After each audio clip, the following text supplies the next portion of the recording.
My mission is simple, to make you money. I'm here to level the playing field for all investors. There's always a bull market somewhere, and I promise to help you find it. Mad Money starts now. Hey, I'm Cramer. Welcome to Mad Money. Welcome to Cramerica. Other people want to make friends. I'm just trying to make you some money. My job is not just entertain, educate, teach. So call me at 1-800-743-CNBC or tweet me at Jim Cramer. After a day where the averages got just crushed in the morning and then bounced right back, Dow closing up 10 points. S&P declining just 0.20%, NASDAQ backsliding 0.13%. The conventional wisdom, well, once again, has turned bearish. All night I heard it, all morning. We keep hearing the same thing from these so-called experts. Why won't this darn market stay down? Where's all this money coming from? Don't people realize the earnings are going to be down this year versus last? Oh, that's a negative litany I hear pretty much everywhere I go, even out there in Colorado for that fabulous show with the U.S. Air Force Academy. People are still betting on a recession. They think this is merely a Fed-mandated bubble, and the buyers are going to get crushed, and that I am way too positive. But every day something that happens that contradicts the bearish narrative. And while these commentators just don't get it, I do. And it's hard. I admit it. The permanent pessimists are looking at all the wrong things, though. That's why they keep missing the mark. I need you to understand where they're going wrong so you don't make the same mistake yourself. And believe me, I suffer from it. So I'm going to walk you through some individual stocks that I got wrong, okay? Exhibit A, HP Inc. Not that long ago, HP reported an okay number. Not great, just okay. And its beloved CEO, Dion Weisler, stepped down for family health reasons. Bad. Enrique Loris took his place and immediately announced 9,000 layoffs to boost profitability. Now, before that plan was announced, the stock of HP had a real tough summer. It was at 21, and it sank to 16. Since then, it started creeping back up to 17, but I couldn't think of a reason why you would buy a company like this with a faltering printing business that missed last quarter where they have to lay off all these people and Dion's not running it. Well, apparently Xerox had more imagination than I did because they decided to make a bid for HP, even though HP is about 3 times the size. Xerox can't really afford to buy HP, but HP has the money to buy Xerox if it comes to that. The details of any potential deal don't matter, though. The most important thing is that HP has gone from ugly duckling to beautiful swan on the strength of what may be a chimerical takeover bid. In other words, you made a fortune if you believed in HP when you really shouldn't have believed in HP. Because who the heck would have thought that a much smaller company would try to acquire them and anyone would take it seriously? Now the stock's at 19 and change. Deal or no deal, HP stock has got its groove back. Exhibit B, Walgreens Boots Alliance. Last week we started hearing rumors that the drugstore chain might be a leveraged buyout target. I mean, come on. This morning, though, hey, Bloomberg reported that KKR, totally legitimate firm, very interested in taking Walgreens private. Stock surged 5%. I want that 5%. Now, to me, this idea seems patently absurd. Walgreens has a bloated balance sheet, roughly $16 billion in debt. It's been doing quite poorly versus Amazon, which is really the front of the store, and that's the Death Star against Walgreens. And that used to be what their bread and butter was. Its steadily declining same-store sales worry me. Walgreens has been a terrible stock because it has nothing special, not cheaper drugs, not a health insurance business like CVS, which bought Aetna, by the way, not terrific merchandising that flies off the shelves when you walk in. In other words, here's what I think of when I think of Walgreens. It's been a total dog. I couldn't think of a reason in heck to own this darn thing. But apparently KKR, really smart guys, sees things differently.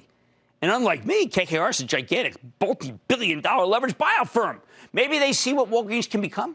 At this point, it doesn't matter, does it? It doesn't matter what I think about how crummy the business is. What matters is there's a potential acquirer who believes in it. So, bears, it doesn't matter. Exhibit C, Apple. At least I got this one right. We know that the new iPhone 11 was widely considered to be no more than a placeholder. Yeah, something between the 10 and the 5G. Hardly anyone on Wall Street expected this thing to be a big seller. After all, why would anyone upgrade with 5G right around the corner? Was I a stupid guy? No, I had to. I dropped my phone. I was in Mexico. The glass splintered. I actually got a splinter from the glass. I got to fix this thing. So I went to get a new one at that brand new store at 59th Street and 5th Avenue that we went to for a segment. And I had to wait for ages to get a salesperson because there were too many. The line was too long. Even so, all I wanted to do, as I said to the salesperson, was, I'd like to give you $1,000. I'm walking around and said, can I give you $1,000? How about you? I'd like to give you $1,000 because I needed a phone and I was gotten glass splinters. Okay? Well, it turns out no one wanted my 1,000. I mean, unbelievable. It's like, hey, I want 1,000 here. I got 1,000. Hey, who won? But someone finally wanted my 1,000. Matter of fact, they wanted 1,200 because I got that Apple Cares thing like I care. I guess I care because I bought it. But anyway, turns out it's worth every penny. First, the battery never runs out. I mean, I had the flashlight on all last night. My wife said, what is that? I said, I don't know. But it was on all last night. The battery wasn't even, it didn't even dent the battery. I mean, I don't think about the battery. Remember we used to think about the battery all the time? I don't think about the battery anymore. I never thought that would happen. Second, I thought I wouldn't need the 3-camera feature. What I didn't realize is that there are a lot of pictures that I never even bothered to take because they sucked. I'm allowed to say that, by the way, because Elizabeth Warren used that word, and so did my buddy, pal, friend Mark Zuckerberg. Not. Anyway, when I'm out with my friends, guess what happens? They all look at everybody's phone. They say, hey, Cramer's got the 11. I want the pictures taken by Cramer's $1,000 phone. Yeah. Third, I love that you said, no more button at the bottom. I never got that. I mean, it just look like this. And then this is something I really like. Flashlight. On. I never understood that other thing, swiping up and, you know what I mean? And obviously, I'm not alone. The iPhone 11 is a massive worldwide hit. Massive! Component makers that were hunkering down waiting for 5G orders are now going into overdrive to meet demand. It's a bonanza for Micron. Stock was down today. Broadcom, Skyworks, Marvell Tech, my fave. This whole semiconductor complex, which was supposed to be in a huge downturn, is now climbing. Corva, what a quarter. And the negative analysts are all trying to catch up because they didn't see this coming either. They didn't see it coming. Exhibit D, Boeing.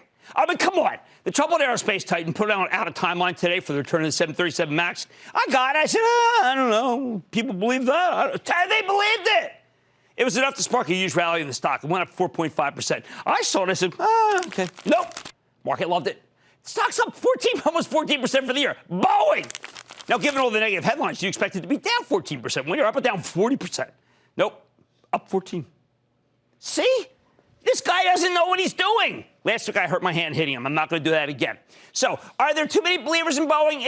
Is it unfair that the stock's so high? Unfair. I keep hearing it was unfair. That's laughable. Fairness has nothing to do with this business. The stock is up because there are more buyers and sellers. End of story. There's such a thing as believe, and regardless of the headlines, the buyers believe in Boeing. All right, I'm going to give you one more. I got tons. I'm going to give you one more, okay? General Electric. For years, GE was a black hole with a hideous balance sheet that cost investors a fortune. When the stock hit 7 back in August, I kept thinking, well, here we go again. It's going to test the $6 floor from last year. And it won't hold. The person I trust most in GE, Steve Tusa from JP Morgan, remained negative. But the stock didn't get there. Instead, new CEO Larry Culp raised guidance in that last quarter. The black hole is clearly no more, and the stock has caught fire, rising from $9 to $11 and change in about 2 weeks. Do I wish I caught the 7 to 11 move for you? Of course. Did I? No. Too bearish. Will GE have a big year in 2020? I don't see how. Can JP Morgan's Tusa be that wrong?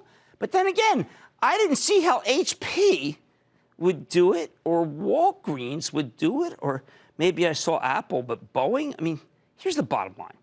This market just keeps surprising us with companies that are doing better than anyone could have imagined, or at least their stocks were cheaper than we thought. And that's the biggest reason why the bulls are running circles around this guy. Ed in New York. Ed!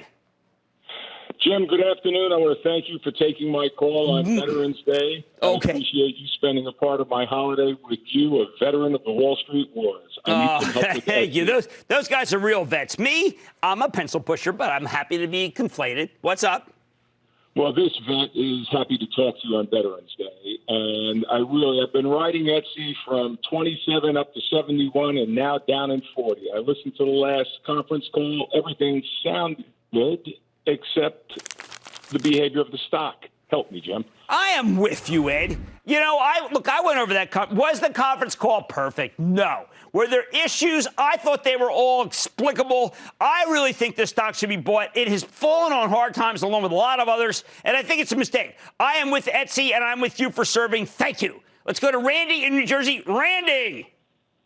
Hi, Jim. Thanks for taking my call. No problem. I wanted to call and ask you about Chipotle. I did exactly what you said not to do. I bought on the earnings right after they reported the earnings. when it was skyrocketing before the end of the conference call, before they were talking about the risks. So my cost base is about $835. I am down thousands of dollars today. Okay. Closed at $743. And I want to know if I should sell. And No, Randy, look, you're absolutely fine. You're absolutely fine. As a matter of fact, we had Chipotle today for, I guess it was for Dylan's birthday. Happy birthday, Dylan. And Dylan, here's the thing. The stock went up on a spike. Then the whole group came down because of some confusion involving delivery. And what really matters right here, right now, is that Chipotle's a buy. And I think you should be a buyer, not a holder, not a seller, but a buyer of CMG. And by the way, that burrito, whoever got that, I don't know who ordered that for me today. That Marie, perhaps? That was dynamite. Dylan, happy birthday. Companies are doing better than anyone thought they could, or at least their stocks are. These aren't supposed to be going higher. All right, well, that's what I'm trying to explain to you about how the Bears, the wind's coming out of their sails. Hey, oh, man, tonight. He's one of the few people that said the stock market was poised to roar higher in August. You have got to hear what legendary trader Larry Williams predicts about the future. And instead of regulating CEO salaries like Senator Warren's proposing, I got another idea. You're not going to want to miss my take on this little contrarian. But first, I'm setting sail. Coming to you from the brand new Norwegian cruise line Encore, where we're sitting down with CEO Frank Del Rio. Don't miss a second of Mad Money. Follow @Jim Cramer on Twitter. Have a question? Tweet Cramer. #MadTweets. Send Jim an email to madmoney@cnbc.com or give us a call at 1-800-743-CNBC. Miss something? Head to madmoney.cnbc.com.